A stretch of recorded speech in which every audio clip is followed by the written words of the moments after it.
Hey up, it's that old Yorkshire geek here again with some more geeky news for you and you over there. I'm losing it. Right, so anyway, we've got some news tonight.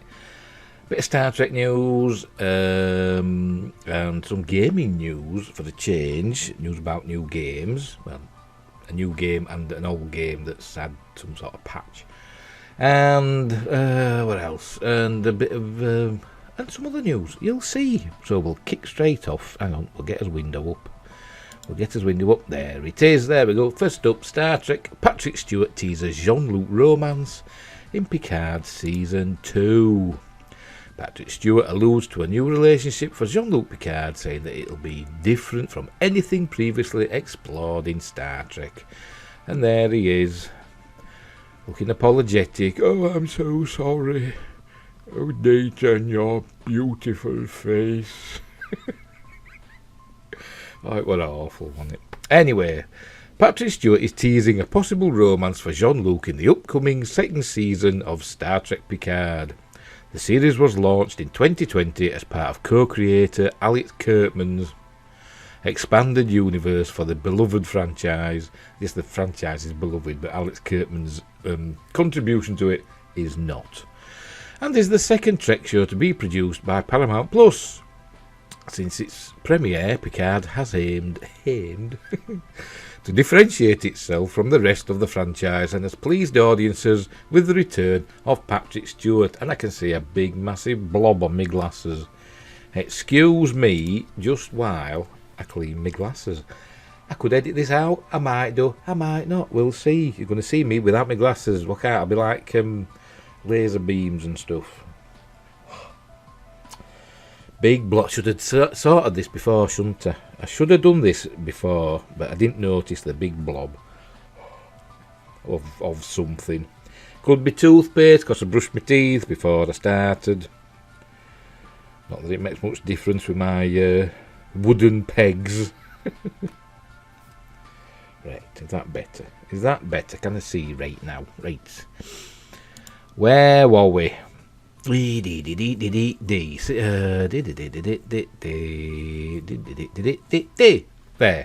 Set 20 years after Jean-Luc Picard's final appearance in Star Trek Nemesis, the show tracks the character through his retirement. In addition to Stewart, the series' cast includes Alison Pill, Murderous, Issa Briones, who's just there, Harry Treadaway. He's okay. I quite like Harry Treadaway, I must admit. Michelle Hurd. Yeah. Weird one. Strange. And Evan Evagora. Legolas. The Romulan elf. Oh, terrible. I quite enjoyed season 1 up until that last episode, but the characters are awful, aren't they? And there's a lot of problems with it. I mean, Alison Pill, she murdered somebody, no consequences. The other one, the one that plays, I forgot her name, she's a robot anyway. And so's Captain Picard, he's not Admiral Picard now, he's a robot, isn't he? Sorry, android. So he's dead and he's been replaced by an android. One that has his thought patterns implanted. Still not him though, is it? But then it could be argued that every time you use the transporter that you are replaced by something, another life form, but with your thought patterns. So. But anyway, whatever. Right, Picard has had a few romantic interests throughout the history of Star Trek, most notably with Dr. Beverly Crusher, portrayed by Gates McFadden.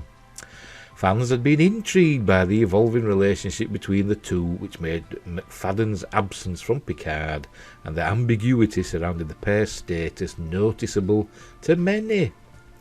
In January, showrunner Terry Matalas indicated that Season 2 of the science fiction series will explore why Jean-Luc and Crusher never got married. Ooh. He revealed that questions pertaining to Stewart's character and his romantic life, including why the two never had a family, would be jumping off points for the new season.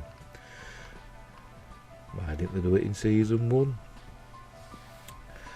Now, in a conversation with comicbook.com, Patrick Stewart is hinting at another type of romance for Jean-Luc in Picard's second season. When asked about what new things he will be getting to do in the show, the actor suggested a romance of a very different nature. Or did he say, a romance of a very different nature? I know I'm rubbish. I'm rubbish impersonator. I am no Mikey Harwood. Showing me age, he goes on to say that whatever potential relationship develops will be different than what had previously been explored in The Next Generation. Read Stewart's quote regarding this season 2 possibility below. Shall I do it in his voice? Well, what immediately comes to mind is the romance of a very different nature and quality than it might have been in Star Trek The Next Generation, when really I had a succession of dates, but this has developed much more in Season 2.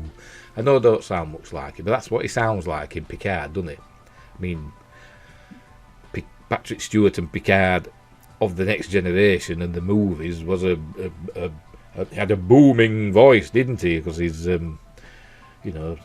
Royal Shakespeare Company chap, isn't he, and all that, so he could project, but now he's just a shadow of his self, he seems to be, anyway. He's probably healthier than I'll ever be. And there he is, beaming down or up from somewhere, I don't know. Looks a bit grotty, doesn't it? Is this in the... they're supposed to be going back in time, aren't they? Anyway, we'll carry on. Given the events of Picard's Season 1 finale, viewers will likely be curious about Stewart's comments regarding this supposed romance and what that will look like. They last saw Jean-Luc giving his life to save the synths, resulting in his consciousness being transferred into a new artificial body. You know, even though in Next Generation, you know, that was like an abhorrent thing. I mean, there was an episode, the Schizoid Man, where a chap played by... Morgan W. Shepherd, I do believe, wanted to transfer his consciousness into Data's body, but you know, obviously they didn't want that happening, and there were a big hoo-ha about it in the episode about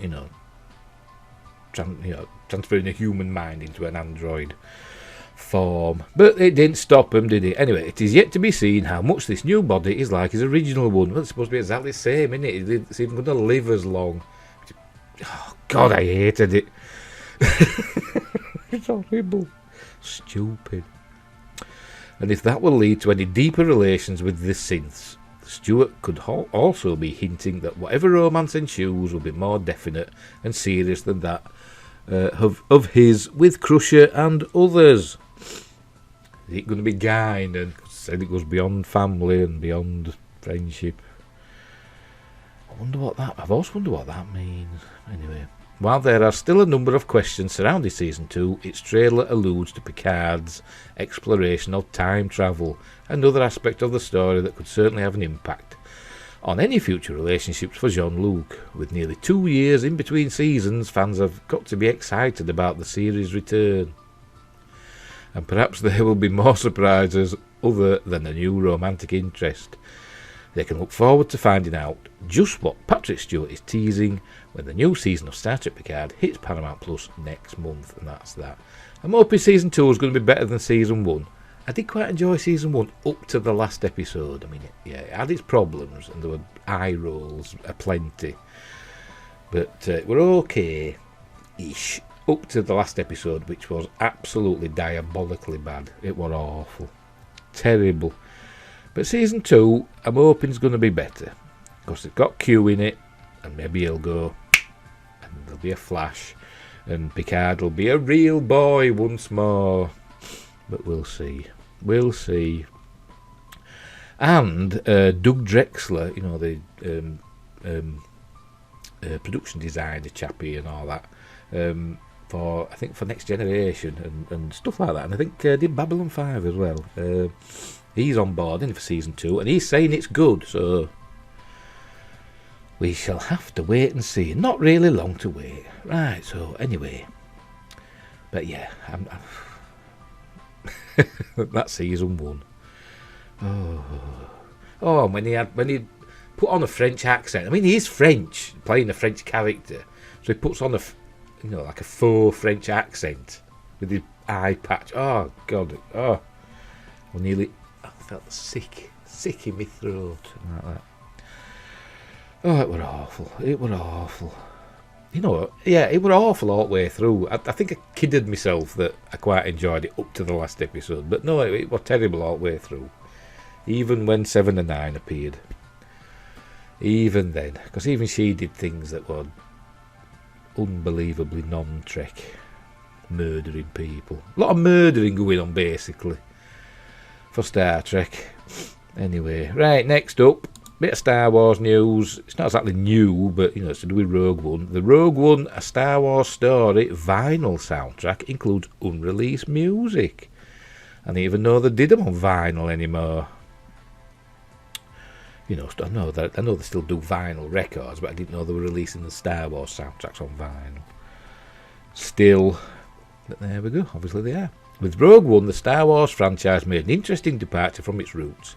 It's the first Star Wars feature film to take place outside of the Skywalker saga, and oddly enough, its music wasn't made by John Williams.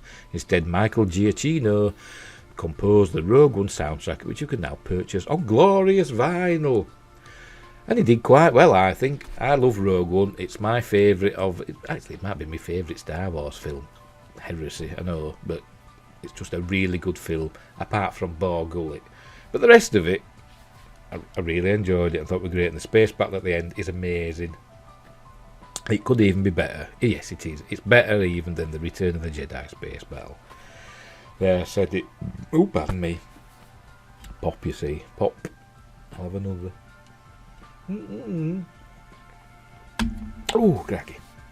But yeah, he only had something like 2 weeks or something, didn't he, to compose the music, because it was supposed to be Alexandra, is it Desplat? I don't know how to pronounce it, from Yorkshire, who was originally on board to do the music, but he dropped out for whatever reason.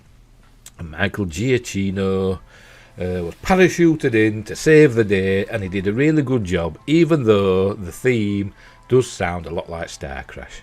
Compare the two, and they do sound very much alike. Star Crash, which obviously is a great film. It's so bad it's good, from 1978, 79, 78, 79, I can't remember. A Star Wars rip-off starring Carolyn Munro and David Hasselhoff and Christopher Plummer, with music by Barry, John Barry. I would say Barry Gray then, but he did Thunderbirds, didn't he? By John Barry. And a score that is better than the film deserves, because it's a terrible film. It's a film you don't want to watch by yourself. You've got to watch it with somebody, so you can both, or more, one or more people, so you can have a good laugh. That's what it is. But I digress, as usual. Anyway, available for pre-order at Mondo, whoever they are. The Rogue One Star Wars Story album contains 4 180-gram black LPs. Each record sleeve features unique black and white art from John Powell, and composer Michael Giacchino wrote exclusive liner notes for the project. Notably, the album contains an hour of unreleased music that Giacchino composed for Rogue One. It also features some old tracks by John Williams and, of course, the full Rogue One soundtrack. Pre-orders for the Rogue One vinyl box set cost $75, which is about £55, something like that, innit? Mondo says that pre-orders will ship this April. Note that you can only order one of these albums per household, so they're obviously limited edition. So if you're into stuff like that, and obviously if they're quite limited bit looks, and you can afford it, snap it up. And you've got a record player, obviously. I've got one, but it's a cheapo one, a Chinese. Sorry, China, but you make crap. And it's okay, but it's not the best. It's not the best record player, and I'm a cheapskate, and I won't go and spend hundreds of pounds on a on a good one. I'll spend up to about £100, and it's got a record player, and a CD player, and a radio, and it's got a cassette thing, but that doesn't work properly, and it plays MP3s if you stick a USB stick in as well, so it's alright. It does its job, and I can play my old records, and sometimes they jump occasionally, But I found that modern, speaking of records of vinyl, sorry, I'm digressing again, but I find that new, modern, 180 gram vinyl LPs tend to jump more and skip more than old ones from back in the day, from the 80s and 90s and 70s and all that. I don't know why they said these new ones are supposed to be super ace and better because they're heavier vinyl and all that, and not supposed to jump, but I find they do, even after cleaning them. But that's, maybe it's just me, maybe it's just my cheapo record player from China. I don't know. I bought some new styluses as well and tried. It didn't make any difference. Anyway, and I can't adjust the weight, so basically I put a blob of blue tack on and that helps. So. But that's enough of my vinyl woes. Right, so that's that one. Next up, what shall we do next? Yeah, we'll do this Charlie Brooker one next. Right, Charlie Brooker, who we all know from, obviously he's a comedy writer. There's a bit of a comedy actor as well, isn't he? And a presenter. I really like his, what is it, Charlie Brooker's, is it Screen Wipes he does, they're quite funny. So he's very dry sense of humour and very funny. Anyway, and he's also the creator of science fiction series, Black Mirror. Right, Charlie Brooker, Mr. Dystopia, that makes me sound like a wrestler. As he releases the latest fruits of his new Megabooks deal with Netflix, an interactive cartoon about a cat, the Black Mirror creator discusses gaming, nuclear war, and why his generation has wrecked the UK. So I laugh. Charlie Brooker is sitting at a desk, a big cardboard box in the background, miscellany spilling out of bookshelves.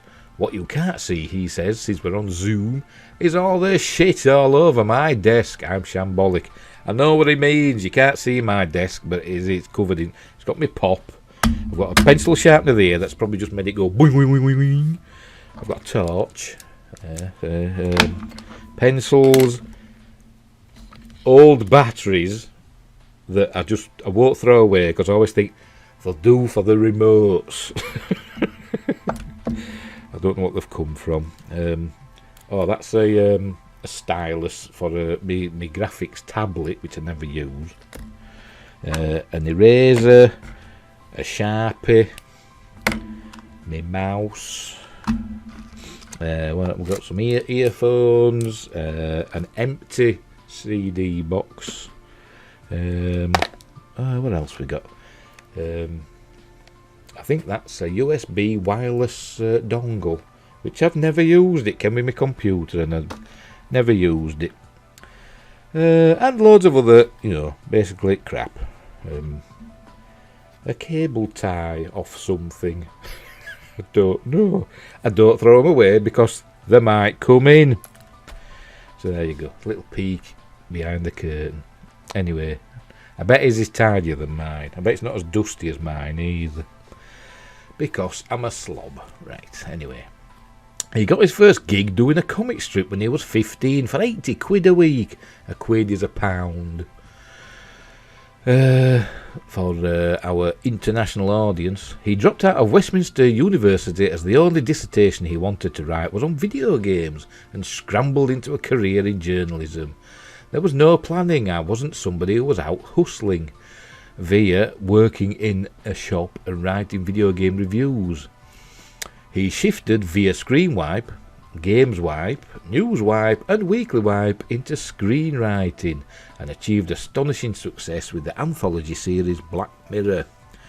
His production company with Annabelle Jones, Broke and Bones, has just been bought by Netflix for an unspecified sum. So he's sorted for life then, basically, isn't he now? He is. That's it. He don't have to work again. The rumour is that it's so enormous that, well, I had to get out a calculator to work out what 9 figures over 5 years means. And the calculators I used when I was at school wouldn't do 9 figures. They just went like E something when you tried doing too big a numbers. Did. which means $100 million. I just can't wrap my head around why he still has Billy bookcases from IKEA. Because he's rich, because I bet bookcases from IKEA aren't cheap. I don't get them from IKEA, I get them from Argos, etc. And Amazon, and the cheapest ones. So that he puts them on and they go boing, instantly. He treats this question respectfully, as is his nature. There's a very deep courtesy under all the swearing. Check your IKEA catalogue, they're not Billy, they're Kallax. Isn't it ironic, I asked later, that he started a company called Broke and Bones, which he then sold for all the money in the world? It's not like they go, here's a pile of money for you, he explains. It's more like, that's an investment for you to make things. Also, I'm so clueless on the business side of things. Probably if you look at the paperwork, I'm going to get paid in rice. I'd be like that, I'm a rubbish business person. I'm just giving things away. I'd have said to Netflix, you can have company, for free. Mate. Because I'm useless. His first project since signing with the new Netflix deal is Cat Burglar, a quirky idea and not at all what you would expect. At heart, it's a love letter to animators Tex Avery and Chuck Jones and the golden age of cartoon making, Wile E. Coyote and all that. Not only are the visuals and the sound extremely evocative, extremely true to time, he says, the visual gags, the pace and the anarchy, those hold up today.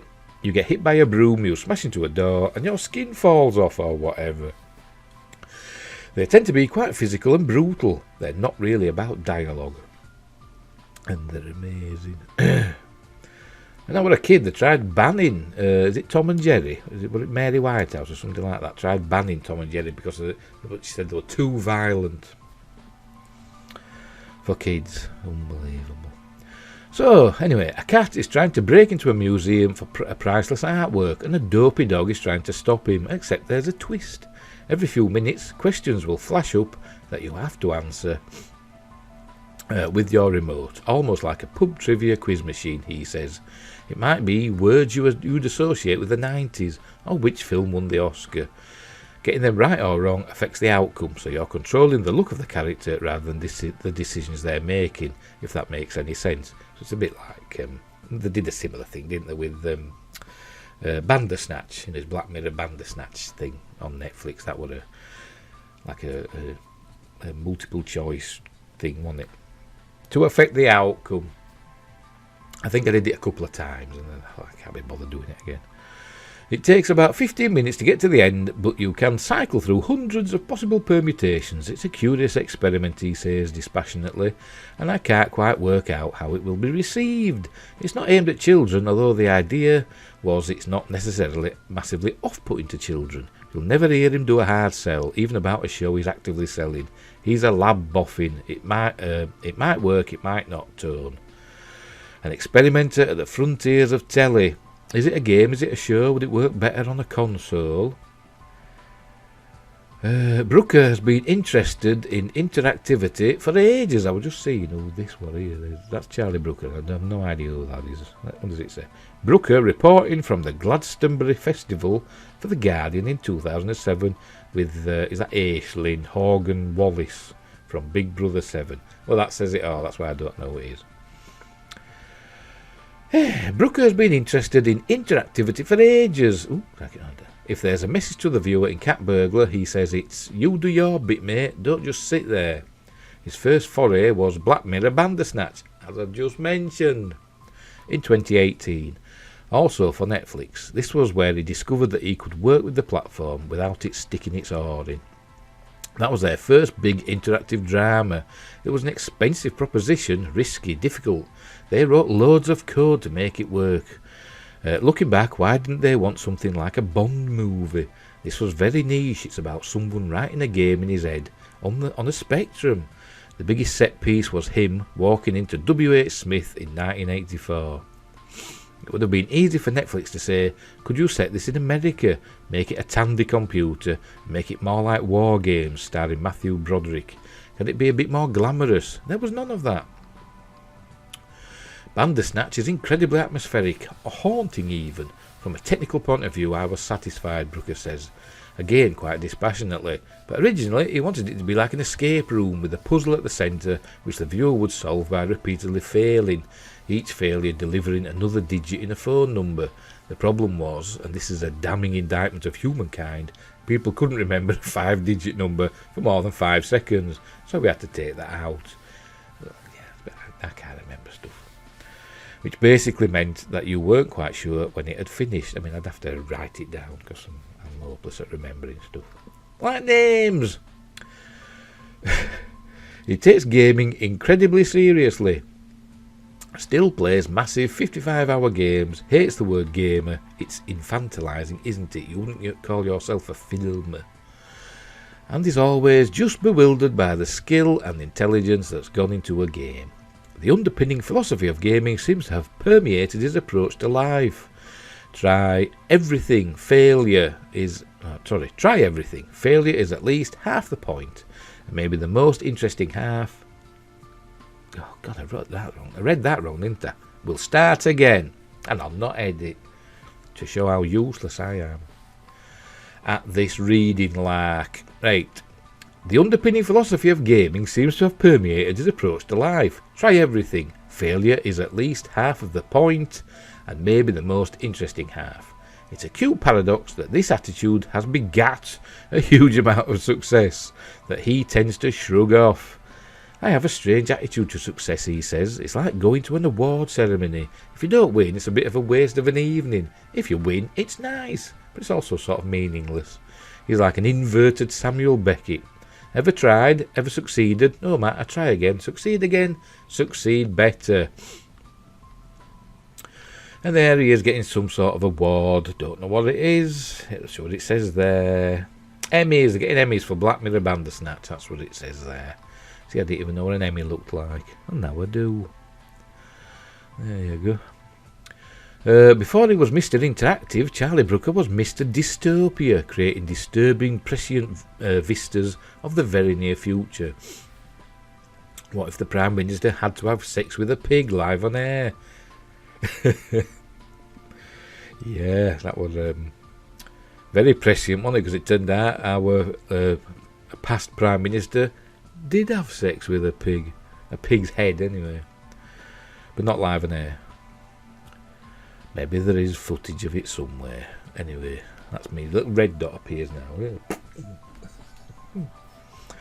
What if anxious modern parenting turned into a 24-hour hyper-surveillance? Even Nathan Barley, his 2005 comedy co-written with Chris Morris, came eerily to pass. That eponymous portfolio-careered hipster could have been written yesterday. That makes me sound like a wrestler, Brooker says, not without satisfaction. I really mean horrible wrestler. Here he comes in the blue corner, Mr. Dystopia. I should have said that like a announcer, shouldn't I? Here he comes in the blue corner, Mr. Dystopia. Topia. It's not so much that he predicted things and then they happened. He says, rather Black Mirror plots were extrapolations of whatever was already happening. The pig plot was inspired by Gordon Brown's Gillian Duffy moment when he called a Labour voter a bigoted woman and had to go and apologise, and it became this bizarre circus of calamity. I was just watching it thinking, no one's in charge here. I wonder if he's going to mention the David Cameron pig's head thing. No, it's not going to mention it, is it? No, don't mention it. Look, they're playing safe. They're playing safe. Inspired by Gillian Duffy. Hey. Anyway, that's a picture from the new series, Bitlux, Cat Burglar. Brooker is 50. He's a young un. Growing up near Reading in the 70s and 80s, he had, in common with a lot of us, a powerful terror of nuclear apocalypse, coupled with the more idiosyncratic phobia of vomiting, which he has to this day. Oh, yeah, nobody likes being sick, does they? Although some people can be sick easier than others, can't they? I mean, my son, he can throw up, and he's right as rain, just goes, I feel sick, and then goes to the bathroom. Bleh! Me, it's like I'm dying. Oh, God. But anyway, he drolly describes the way these fears combined in his childhood mind. The thing that terrified me more than anything else was that if you survived the blast, you got radiation sickness. Oh no, there's a bomb that would give me a bad tummy. Wasn't really thinking about the big picture. In that context, he remembers taking comfort from shows such as Spitting Image, thinking that if the adults are joking about it, it'll probably be okay. Then on 2016 Screen Wipe, we had some jokes about Trump, who had just been elected and started casually talking about a nuclear bomb. I was in that position as the adult, being funny and reassuring, but I was shitting myself. Rumbling amorphous anxieties continue to plague him, but always laced with this sense of the absurd that keeps him, well, more than sane. Happy.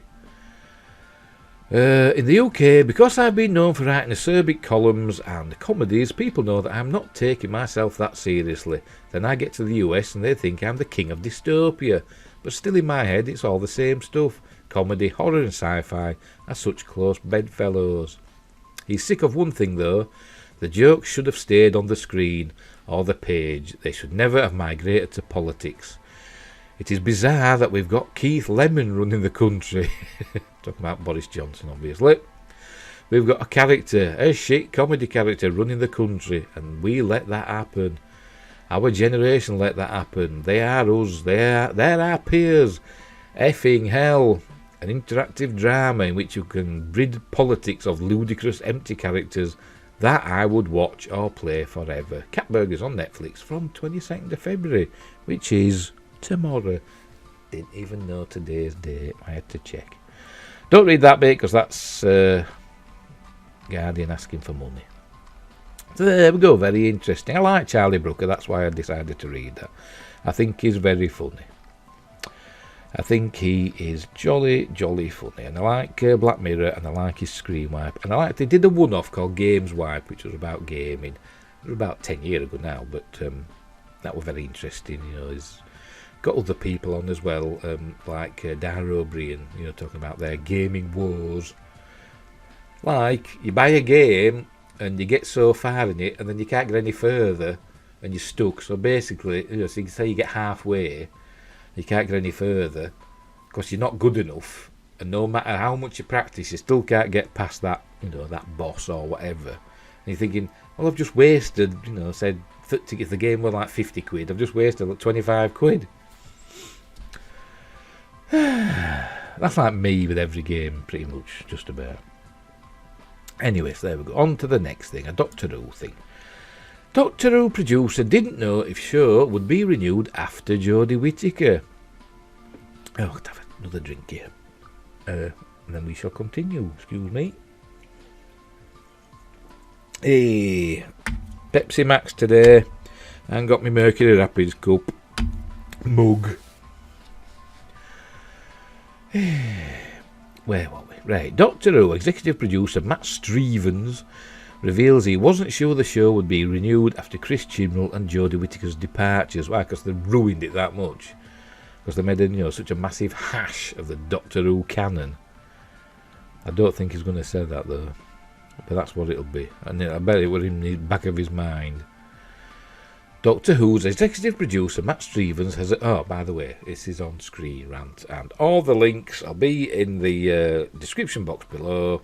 So don't forget to like and subscribe and share and give that notifications tab a push, but and all that stuff. You know what to do. So do it, please. It'd be very much appreciated by me, because there's only me here so far. My son's upstairs. I think the cat's upstairs. She's curled up in a pair of my trousers. That's what she's doing. So they'll all be covered in cat fur. So it'll take me forever to get that out.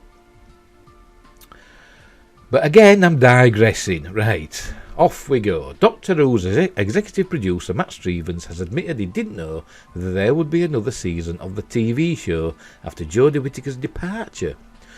Doctor Who is the longest running science fiction TV series, launched in 1963, cancelled by the BBC in 1989, and then relaunched again by Russell T Davies in 2005. Don't forget, don't forget there was a one-off, wasn't there, a Doctor Who with Paul McGann, and I can't remember when that was. When was that? That was mid-90s, wasn't it? So, they did have that bit as well. And he's been in the new ones, hasn't he, Paul McGann? Anyway. Since then, it's been the BBC's flagship sci-fi show, starring celebrated actors such as Christopher Eccleston, David Tennant, Matt Smith, Peter Capaldi, and Jodie Whittaker. Oh, pardon me. That was for you, Jodie. Nah, she's alright. I quite like Jodie Whittaker. I just don't like her as Doctor Who. Sorry, the Doctor. Current showrunner Chris Chibnall has proved a controversial figure among the fans, although the production value has increased. Has it? The writing has often been criticised, and there has been an over-dependence on poorly signposted third-act twists. The overarching narrative of the Chibnall era appears to be the Timeless Child, a retcon that established the Doctor as a being who potentially predated the universe and became the base genetic code for the entire Time Lord race. Chibnall's run is coming to an end, and both he and Whittaker will end their time on Doctor Who in this year's centenary special.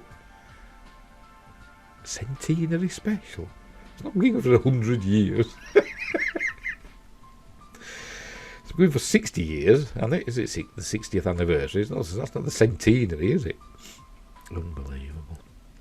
Russell T Davies is returning, and he's promised a bold and experimental vision of the show's future. Speaking... Oh, he's going to just get it just nice. There we go. Speaking at the Gallifrey 1 fan convention, Stevens has revealed this wasn't guaranteed. According to Twitter user @ScribbleScript, he revealed the production crew didn't know whether there would be another series of Doctor Who. In fact, he was only told about Davis's return the day before it was announced. My utter relief was we didn't break it. Except you did, which is why they got Russell T Davies back. And Jodie gets to regenerate, he concluded. The BBC has never seemed especially confident of change when it comes to Doctor Who. In fact, they considered cancelling the show when David Tennant ended his time as the Doctor in 2009. Stevens' comment definitely makes it sound as though the production team was aware reaction to recent seasons have been mixed and ratings have been dropping for a while. Thus it's easy to understand why he was concerned and his relief when he heard the news about Doctor Who Season 14. In truth, the BBC would have been foolish to cancel Doctor Who, their only real way of competing in the age of Disney+. For all recent years may have been troubled, regeneration is the key to Doctor Who's longevity, allowing the show to reinvent itself even as the Doctor is recast. What matters principally is that the BBC has hired a showrunner with vision, and Davies is not the kind of man to return for nostalgia's sake. The future of Doctor Who may have been in more doubt than anyone realised, but it is secure once again, and that's that. So there you go. So they buggered it up that much, they thought it was going to be cancelled. And I think they knew it, but they didn't care, because it's all about the message. Copyright 2022, The Critical Drinker. Are we still recording? Let's just check. Yeah, we're still recording, we're still going, don't worry. I'm going to get another monitor. I've got a little table here, which is supposed to be for drawing on, but I haven't been really much drawing lately. So it's at an angle, but I'm going to put it flat, and I'm going to get another... I've got a TV upstairs that I like as a second monitor, but I need to faff about with leads and cables and stuff. So I could have my recording thing on one monitor and my browser on the other monitor. So I could just be looking from one to the other. It'd be all technical and cool. Anyway, enough of Doctor Who. Right, gaming news now. No, we'll go. We'll do a bit of Star Warsy stuff. This picture popped up on the internet, and it's had people worrying a bit. Because as we know, apparently Princess Leia, 10-year-old Princess Leia, is appearing in Obi-Wan Kenobi, played by Vivian Lyra Blair. And this picture appeared, and I think some people thought it was real, but it's turned out it's a fan edit, a fan-made picture. Made by this chap, Gil. It says there, doesn't it, actually, on the picture, Gil GFX. So I don't think she'll look like that in the series. Because people say, why is she looking exactly the same? She's supposed to get that same style for like 10 years. She's supposed to be about 20, isn't she, in A New Hope? But no, it's just he's decided to do that as Gil. So there you go. She might, for all we know, she might look like that, but I don't think so. I don't think they'd be that silly, because it would be a bit daft, wouldn't it? But they might make it similar. So yeah, so that's that. Anyway, right, gaming news. Right, so not that one. Cyberpunk's 2077's next-gen patch tested on PS5 and Xbox Series consoles. Now, I've not played this. My son's got it. I don't even know if he's played it. But apparently it's been... I've got a PS5. He's got a PS... His version's for PS4. But apparently, if you put the PS4 version into a PS5, you download the PS5 version, so I might give it a go. Anyway, right. Welcome back to Cyberpunk 2077, a game transformed for PlayStation 5 and Xbox Series consoles. The prior back compact plus versions of the game yield to a brand new rendition based on current gen SDKs. I've no idea what that means. I'm not a gaming person, into all the gaming lingo. What is SDK? That was me, I don't know. Allowing CD Projekt Red to fully tap into the capabilities of the new wave of consoles. This is a game with a troubled history, and this new 1.5 upgrade delivers both 30 frames per second ray tracing and an enhanced 60 frames per second performance mode, combined with other current gen improvements such as improved loading times. But how much of an upgrade do users actually get, and how much space is it going to take on your hard drive? A lot. First up, it's worth addressing the elephant in the room, Xbox Series X. There's no dressing this one up. The Junior Xbox has no graphics toggle at all, and is set to simply run at a dynamic 1440p at 30 frames per second. In pixel counts, that's actually a range of between 2304 by 1296 up to 2560 by 1440 based on my testing. Not me, this fella here. Who wrote this? Does it say? Thomas Morgan, senior staff writer at Digital Foundry. Purely on the surface level, here it's a shame to see it miss out on the 60 frames per second mode. CD Projekt Red said it's investigating adding it, but equally no ray tracing features are enabled either. Still, the overall quality of life improvements on patch 1.50 do make Cyberpunk more playable. Just don't expect any revolutionary boosts to its visuals in this case. For that, we have to turn back to PS5 and Series X, where for the first time on console, ray traced shadows are enabled, working in combination with improved screen space reflections. I have no idea what that means. Despite talk of 4K, our tests strongly suggested that the RT modes on both ray tracing modes on both consoles render at a native 1440p. I don't know what it means. The dynamic resolution scaling may be in effect, but all resolutions on all consoles deliver the same value in every scenario. Because 4K, I don't know I know HD's 1920 by 1080 in it. That's it. So that's 1080, and 4K is obviously, I don't know what it is. Is it 2160? Yeah, it's 4,000 and something in it by 2160. That's full 4K in it. Yeah. So it's obviously it's quite a lot less than that then. A bit more than HD, but less than 4K. Right, we've worked that out. Hey, where were we going?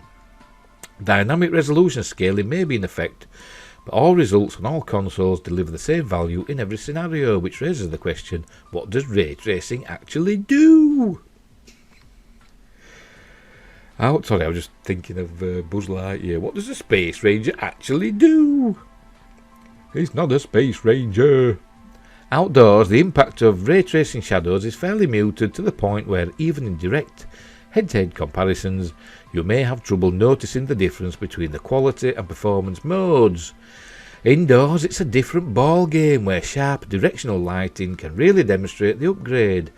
Ray tracing produces more realistic shadows, following the real-world logic where the further an object is from the light source, the more diffuse the outline becomes.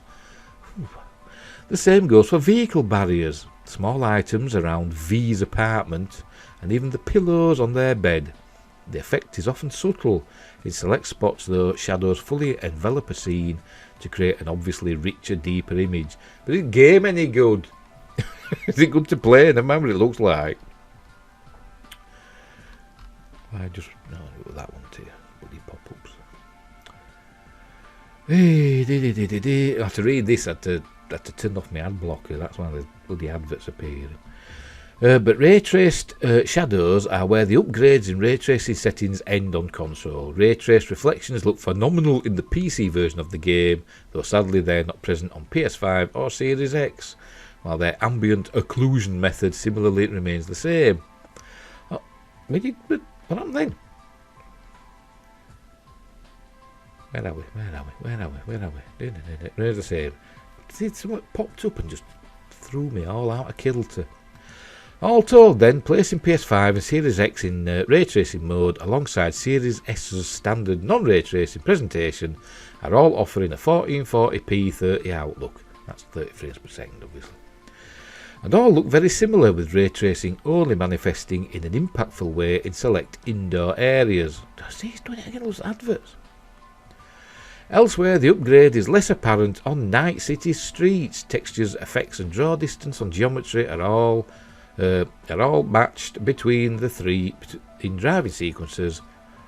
Meanwhile, reflections are improved on the two more powerful machines using a higher grade screen space technique, but beyond that it's very similar presentation on each platform. Even crowd density on Series S holds up convincingly next to the other two. Performance across Series consoles and PS5 in their respective 30 frames per second mode is fairly straightforward to assess, barring occasional hitches and one-off tearing at the top of the screen. Frame rate is mostly consistent 30 frames per second. The only real issue with this mode is general input latency being far too high, making it harder to aim or drive than the 60 frames per second mode.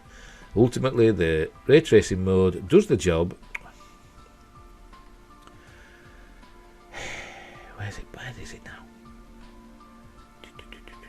There. See, adverts are just appearing and moving the text. Ultimately, the ray tracing mode does the job if you're really interested in ray tracing shadows, but up against the 60 frames per second performance mode, it's difficult not to come to the conclusion that this is an interesting experiment and ultimately not the way this game should be played. Performance mode is where it's at, promising to run at 60 frames per second with a dynamic 4K resolution. On both consoles, CD Projekt Red openly states on its spec sheet that small, rare frame rate drops might be on show, which is certainly true. Patched to 1.5, PlayStation 5 now seems to operate in a 1260p to 1728p dynamic resolution window, a respectable turnout for a challenging game gunning for 60 frames per second. It may not be 4K, but image quality gets a huge upgrade compared to the pre-patch results on PS5, which came in between 972p and 1200p.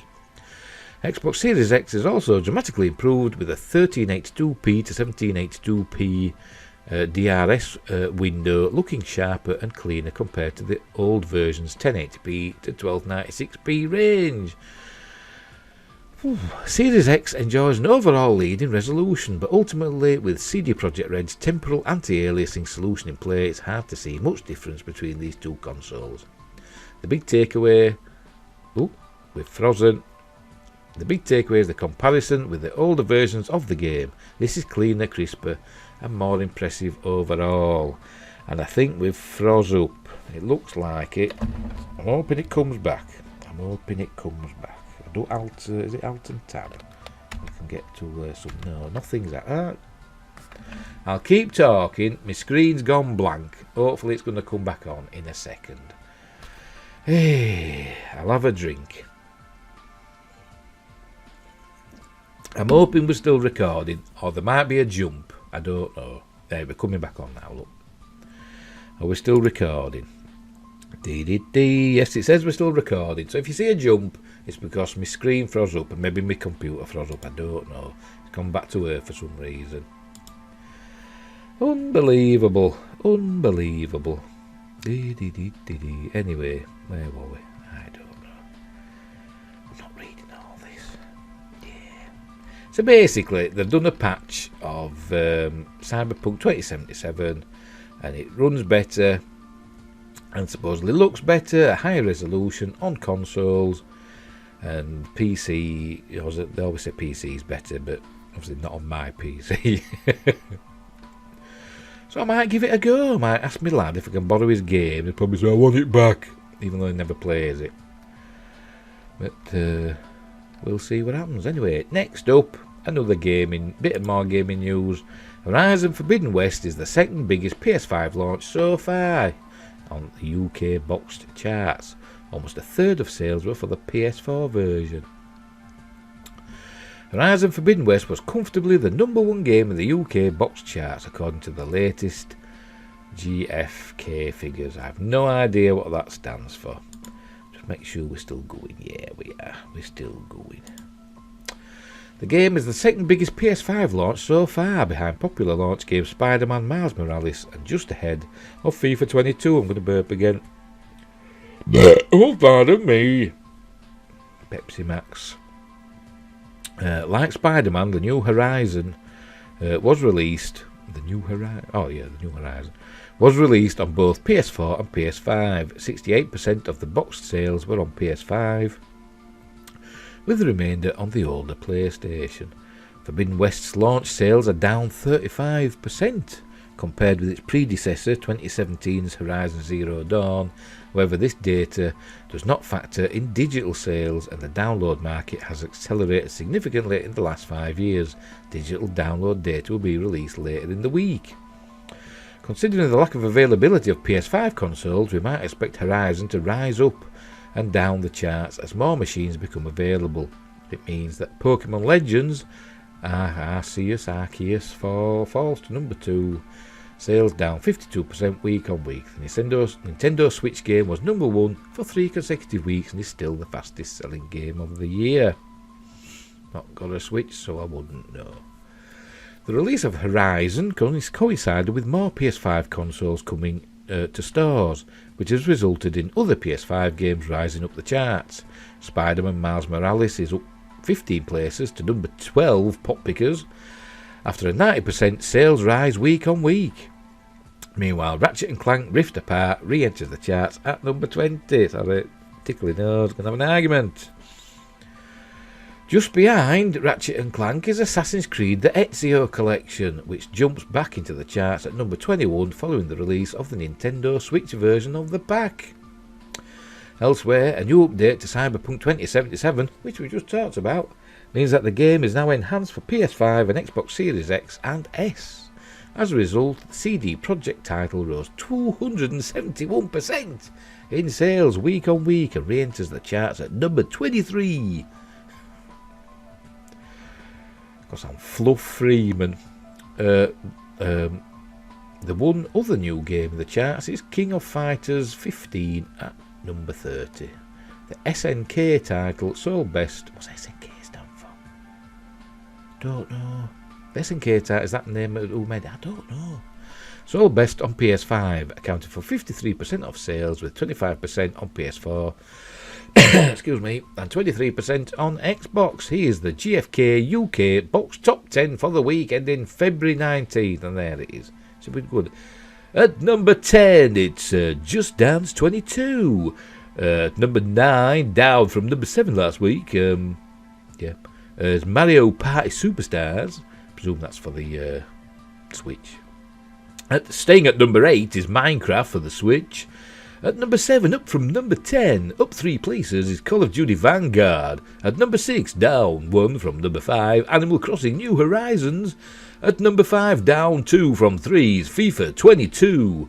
At #4, same as last week's Mario Kart 8 Deluxe. At #3, it's Dying Light 2, drops 1, and at #2, staying at #2 for the second week, is Pokemon Legends Arceus. I don't know. And at number 1, it's Horizon Forbidden West. A new entry straight in at number 1. Sorry, I'm an infant, I know. An old infant. Who knows who Alan Fluff Freeman was. So there we go, that's the gaming news. Cyberpunk's got an upgrade. Horizon Forbidden West straight in at number 1. My son wants it. He's played the first one and he's finished it. I've played the first one. I got so far, as I said before, and then I got stuck. There were a massive creature, robot creature, and I had no weapons. And I thought, well, I've either got to fight it and die, or I've got to go scavenging for more, stuff to make weapons. And I couldn't be bothered, and I turned it off and never played it since. So there we go. Right, anyway, the final news story of tonight is some science news. Of course, it's to do with space. Giant radio galaxy Alcyonius is now the largest known galaxy in the universe. Move over, IC 1101. You may be impressively large, but you never stood a chance against the largest known galaxy, Alcyonius. And there's a picture of something. But I can't read the writing. Why have they done that? Let's have a look. It's like a hidden text. The radio features shown here in orange highlight the giant radio galaxy Alcyonius, as well as the central black hole, its jets and the lobes at either end. This feature is the largest known in the universe to correspond to a single galaxy and makes Alcyonius, or is it Alcyonius? I don't know. I'll say Alcyonius. The largest known galaxy in the universe at present. There it is. Obviously that must be the central black hole, and there's like bits stuck on. Orbiting it. I'm sure there's matter there in between, but that's just what we see because it's radio frequencies we're picking up in it.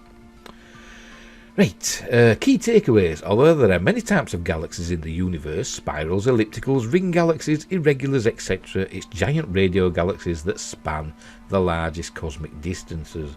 A newly discovered radio feature originating from the same galaxy has been measured to span an unprecedented 16 million light years across, making Alcyonius the largest known galaxy of all. So if you think of it like that, our galaxy is 100,000 light years across, give or take. Its closest neighbour is the Andromeda Galaxy M31, which is about 2 million light years away. So if obviously it's only 2 million light years away, and this galaxy is 16 million light years across, so it would easily engulf our galaxy and the Andromeda Galaxy as well, with lots to spare. While IC 1101 still holds the record for the largest galaxy in terms of the extent of its stars, Alcyonius is 230% as long as measured from end to end. Ever since other galaxies were discovered, we've wondered which is largest. And there's obviously a deep view. All them dots will be galaxies. You can tell because if there were stars in our galaxy, they'd have like lines coming off, but not every one of them is a separate galaxy, billions or millions of light years away. Most of the largest known galaxies in the universe are found at the hearts of massive galaxy clusters, like the Hercules galaxy cluster shown here. Because galaxies assemble and grow over cosmic time, it's the closest galaxies on average that are most likely to be the largest ones we observe today. Most galaxies are smaller than ours, with under 1% of the Milky Way stars, which has between like 100 billion and 400 billion stars. That's something else. A low-mass, dusty, irregular galaxy, NGC 3077, is actively forming new stars, has a very blue centre, which you can see there, and has a hydrogen gas bridge connecting it to M81, one of 34 galaxies in the M81 group. It's an example of the most common type of galaxy in the universe, much smaller and lower in mass, but far more numerous than galaxies like our Milky Way, which is obviously a spiral. Some say it's a barred spiral. I don't know. I don't think I'm quite sure, are they? But yeah, and a lot of galaxies, some are called like we've got M numbers, like M81, M31, M33 and all that. And M1 is the Crab Nebula. But they're called that because the catalogue that they were originally in was by a man named Messier. And so they're called that. But now if they find them now, they call them like NGC 3077. And I think NGC sounds like something like New Galactic Catalogue or something like that. Something along them lines. I could be wrong, but it's something along them lines. In physical extent, the Milky Way star span a diameter of about 130,000 light years. Often touted as a galaxy similar to the Milky Way, the Sunflower Galaxy, Messier 63, so that's M63, also displays stellar streams and debris. I nearly said debris. Debris. That's evidence for a recent and perhaps even an ongoing minor merger, an example of galactic cannibalism. Although this writing's so small, I can hardly see it. Although we'd love to have a picture of our... I'm going to put me... that's a bit easy to read now. Although we'd love to have a picture of our Milky Way from outside of it to know what our true galactic extent is, the sheer magnitude of cosmic distances make that an impossible task. Well, yeah, because the Sun is in the Milky Way galaxy and it's sort of like in the middle. We're seeing it edge on. We're not like a star that's, up above the plane of the galaxy. We're not seeing it like that, like that. We're seeing it edge on, and so we don't really know what shape it is. We're just guessing basically, but we think it's a spiral galaxy or a barred spiral, which is like a spiral galaxy, but it's got a bar that goes across the core, the nucleus, and then the spiral arms come off like that. Andromeda, just next door, is almost twice the size, about 220,000 light years. Now that's Andromeda M31 with its little elliptical galaxy satellites. The Milky Way's got little satellite galaxies that you can't see from the northern hemisphere, but the large and small Magellanic Clouds, which are galaxies that orbit the Milky Way. There you go. Right, there we go. The Andromeda Galaxy, I'll highlight it so we can see it a bit better.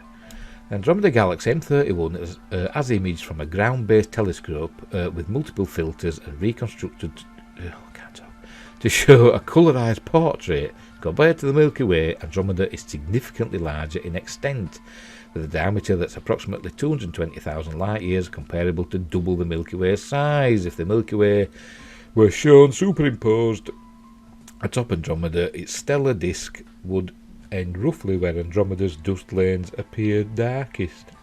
Excuse me. But I read somewhere that they've resized Andromeda, and it's about... I'm sure they said it's about the same size as the Milky Way, or maybe even a little bit smaller.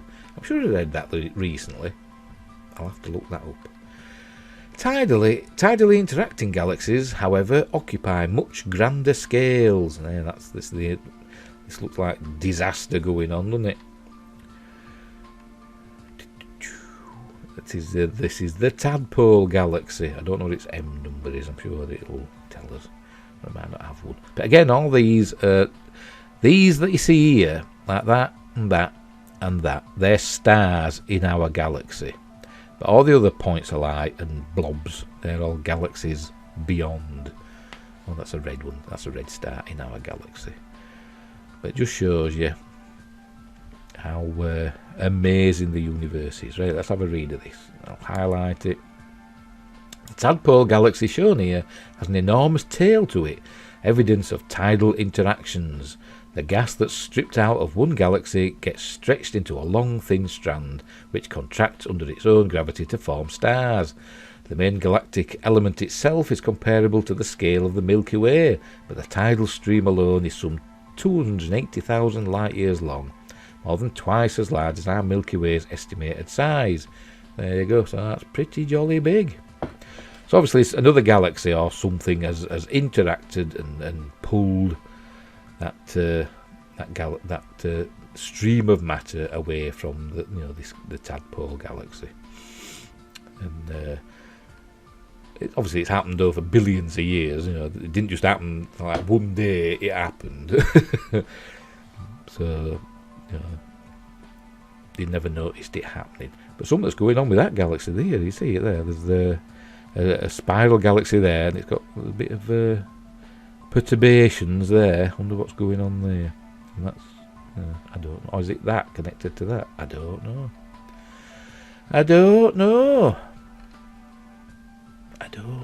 Anyway, the largest known spiral is UGC 2885, 832,000 light years across. Wow.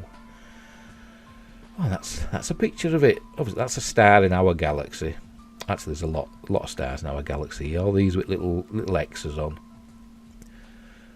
are stars in our galaxy, and all the little fuzzy blobs are galaxies far beyond, as I keep saying. Right, let's have a read. This galaxy, UGC 2885.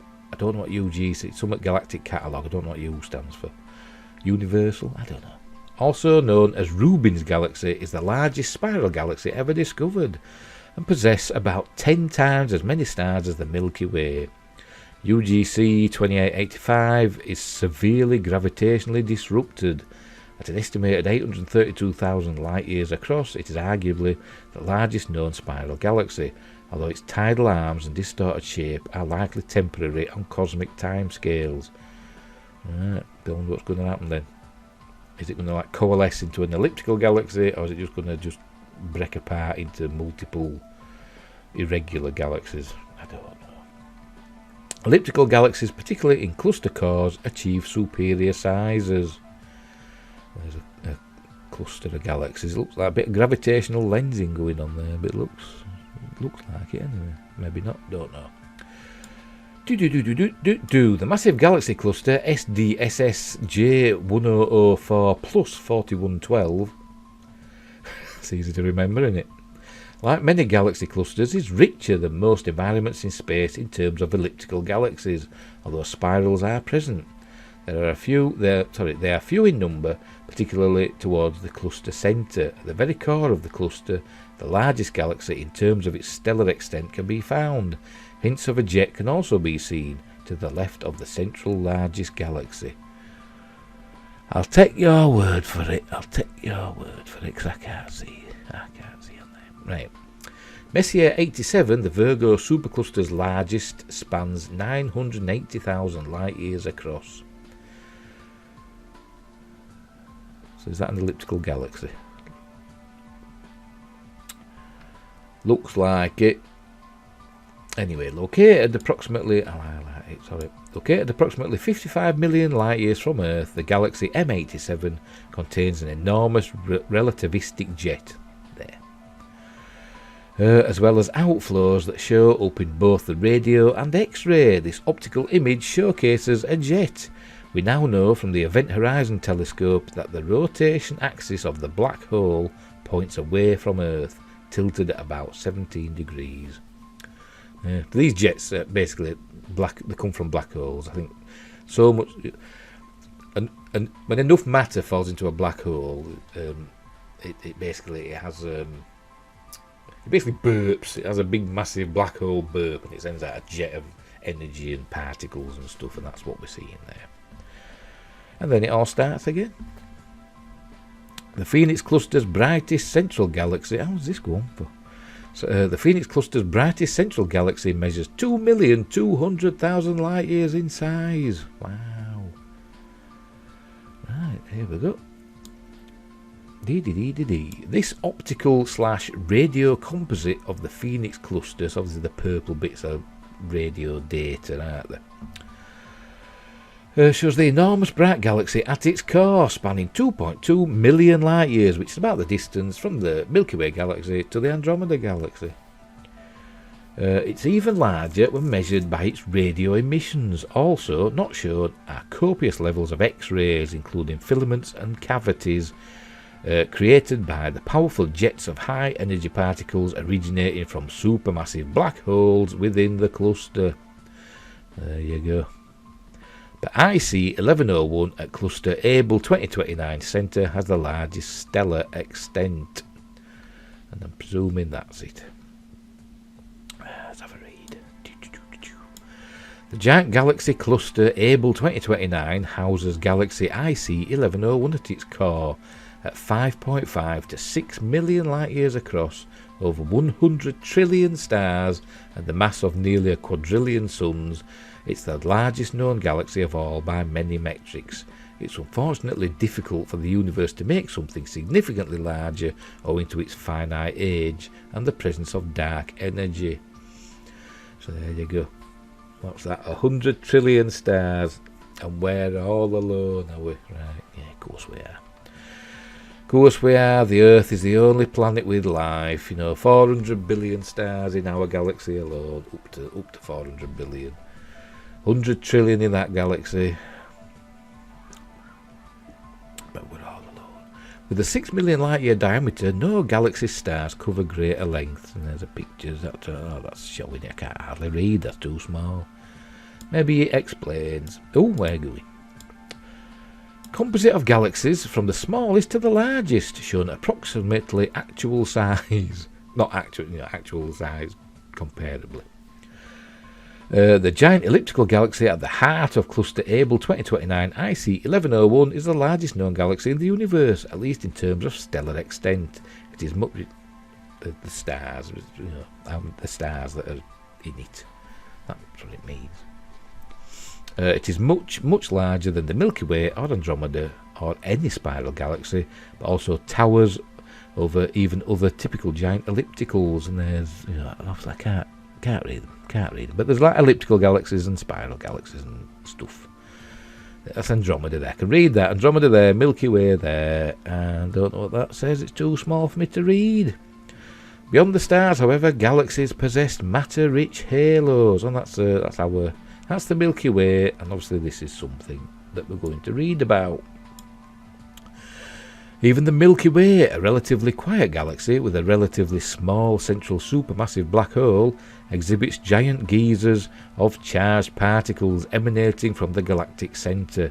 They can be revealed by radio telescopes such as this image constructed with data from the Parked Radio Telescope, aka the Dish. So there we go. So obviously that's what is it? I forgot what it said. Charged particles emanating from basically the centre of the galaxy, isn't it? Very good. Although non-luminous in optical light, they can shine in the radio.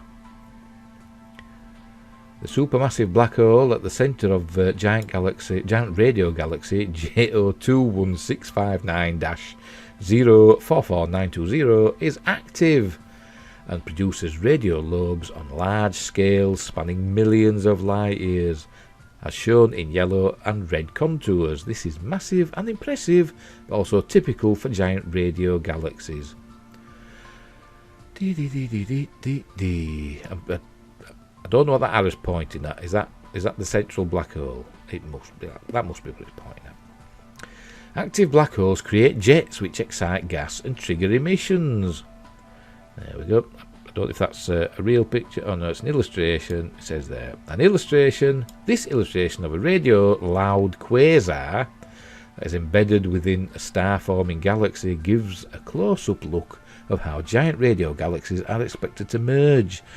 At the centre of an active galaxy with a supermassive black hole, jets are emitted that slam into the larger galactic halo, energising the gas and plasma and causing radio emissions in the form of jets close by the black hole, and then plumes and or lobes farther away. Giant radio galaxies possess lobes, the largest galactic structures of all. A combination of optical data from the Hubble Space Telescope and radio data from the Very Large Array reveal the full structure of the giant radio galaxy Hercules A. The radio jets and lobes create a structure that absolutely outclasses the stellar extent of the galaxy in question. Credit NASA is... Oh, no, don't read that. Credit NASA. And loads of clever people.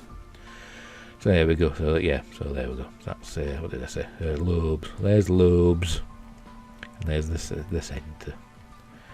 In 2022, astronomers identified lobes emitted from giant radio galaxy Alcyonius. And here's a animated GIF. The radio feature of the galaxy Alcyonius include a central active black hole, collimated jets, and 2 giant radio lobes at either end. The Milky Way is shown at the bottom. There, I presume. Shown at the bottom for scale, as well as 10 times the Milky Way for perspective. Yes, that's the Milky Way, and that would be if the Milky Way was 10 times bigger. Very good. So it's jolly big, is that? Well, they said 16 million light years across, isn't it? They span 16 million light years in extent, breaking all prior records. This is the picture that we saw at the top. This image, which shows radio data overlaid atop WISE infrared data, displays the full physical extent of the giant radio galaxy Alcyonius, now identified at a scale of 16 million light years. Very good. No other galaxy, even IC 1101, can compare. Alcyonius is the largest known galaxy of all, and there it is added to the thingy, and that's the Milky Way there. Little teeny tiny Milky Way. Look. In the first of its kind image, the scale of galaxies, including the Milky Way, Andromeda, the largest spiral, UGC 2885. Is it that one? No, I don't know. The largest elliptical. No, that's it. That's the largest elliptical, isn't it? Because I can't read it. Too small. And the largest radio galaxy, Alcyonius, are all shown together and accurately to scale. So there we go. There we're all done. There we go. So there you go. The largest galaxy known, 16 million light years across. And there's the Milky Way, teeny tiny Milky Way, only 100,000 light years. Oh, aren't we cute in the Milky Way? So there we go. That's it. Very interesting. So, hang on, where are we? So we'll get rid of that. And that's all the news for today. Hope you enjoyed my rambling about giant galaxies and games that I don't know anything about. And all that stuff. Hopefully there'll be some more news tomorrow. I didn't think I'd find anything today, to be honest. I said this every day. I always think it's going to be a slow news day. And then I end up waffling on for over an hour. My droning monotone. But, you know, what am I going to do? What am I going to do? I'm just going to do another show tomorrow. That's what I'm going to do. So, until then, I hope you enjoyed. And don't forget, like and subscribe. And share the videos. And use the notification tab so that when I put a new video up, it'll tell you. And what else? And drop a comment. Be nice. You know, if I'm rubbish, I know I'm rubbish. Say, you're rubbish. But, you know, do it in a nice way. Put a smiley face on or something. I don't know. But I'll keep at it. As the subscribers are going up, you know, we're not in like, you know, not in thousands yet. I think it was 15. But, you know, everyone's welcome and everyone is greatly appreciated. And every time somebody watches it, it makes me heart flutter. And so until tomorrow, with some more news from the world of geeky culture, I'll say thee 2 thumbs up this week. I just knock it thing, probably boing, because it does. So I'll do it again. I'll say thee. And now I'll sod off. Bye.